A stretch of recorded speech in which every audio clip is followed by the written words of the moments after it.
पहले आप सभी को हैप्पी मदर्स डे। इस मदर्स डे को और भी स्पेशल बनाइए हेलो ऐप के साथ और पार्टिसिपेट कीजिए सुपर मॉम चैलेंज में। बस पोस्ट कीजिए आपकी सुपर मॉम का फोटो एमवी फीचर के जरिए और दिखाइए सारी दुनिया को कि आपकी माँ सुपर मॉम है। तो देर किस बात की है, जाइए डाउनलोड कीजिए हेलो ऐप और शेयर करो आपकी feelings for your super mom with friends and family. दीवार पर टंगी सास, पंजाबी में कहावत है, सास चंगी होवे या ते दीवार ते टंगी होवे। संगीता की शादी भी एक ऐसे ही घर में होती है जहां उसकी सास दीवार पर टंगी होती है। ससुर और पति शादी के पहले दिन उसे सास के फोटो के सामने ले जाते हैं, जहां ससुर जी कहते हैं, बेटा संगीता, ये तुम्हारी सास थी, बहुत नेक और भली, लेकिन थोड़ी गुस्सैल थी। गुस्सा आने पर सब तहस नहस कर देती थी। और अब ये इस दुनिया में नहीं है। हाँ संगीता, माँ होती तो तुम इनकी कोई बात टाल नहीं सकती थी, वरना तो माँ घर में भूचाल ले आती। संगीता मन में खुश होती है कि अच्छा है कि ऐसी औरत अब इस घर में नहीं है, लेकिन दिखावे के लिए वो जैसे ही सास की फोटो के सामने हाथ जोड़कर खड़ी होती है, ये क्या? सास उसे देखकर मुस्कुराने लगी। संगीता आंखों को मलकर एक बार फिर से देखती है, लेकिन फिर सास के चेहरे का भाव, भंगिमा यानी एक्सप्रेशन बिल्कुल बदले होते हैं।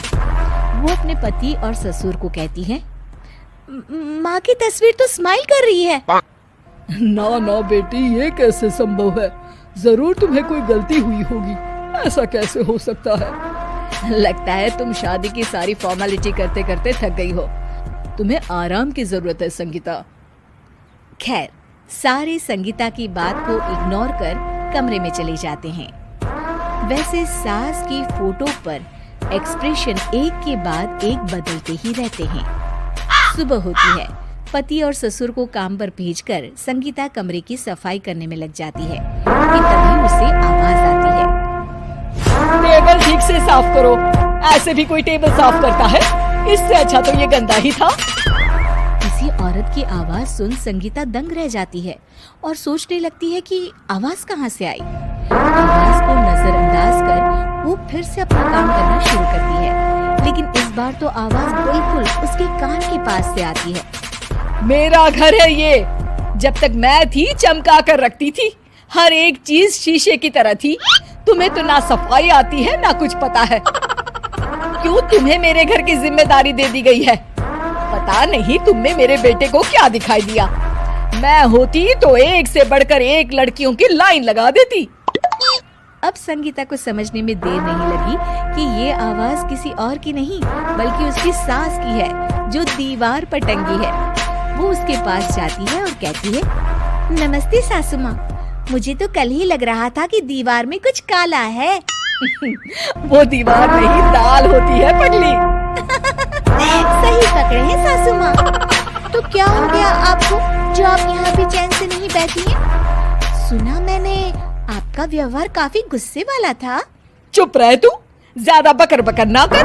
घर का काम करना तो आता नहीं, आई है मुझसे बहस करने। हाँ देखिए सासू माँ, मैं आपसे साफ साफ कह देती हूँ, मुझसे पंगा लेने की कोशिश मत करिएगा। तभी पीछे से संगीता का पति आता है। अरे संगीता, किससे बात कर रही हो? कौन है वहाँ? संगीता की सास की फोटो फिर से पहले जैसी हो जाती है। आपकी माँ से कह रही थी कि मुझे काम करना आता।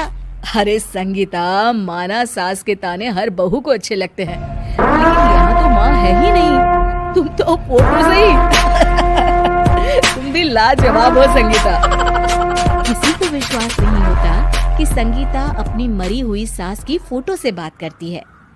वहीं आए दिन संगीता की सास संगीता को किसी न किसी बात पर आते जाते ताने देती। संगीता को भी अब सास के तानों और उनसे बात करने की आदत हो गई। वो कभी खानदान की कहानी तो कभी तीज त्योहार कैसे मनाए या किसी व्यंजन की रेसिपी सास से ही पूछती। सारा दिन घर में अकेली संगीता की सास अब उसके ये तानों के साथ पक्की साथी की तरह भी रहने लगी थी, जो किसी और को नहीं बल्कि संगीता को ही सुनाई देती। तो देखा आपने, सास बहू का रिश्ता हर रिश्ते से ऊपर होता है, फिर चाहे वो खट्टा हो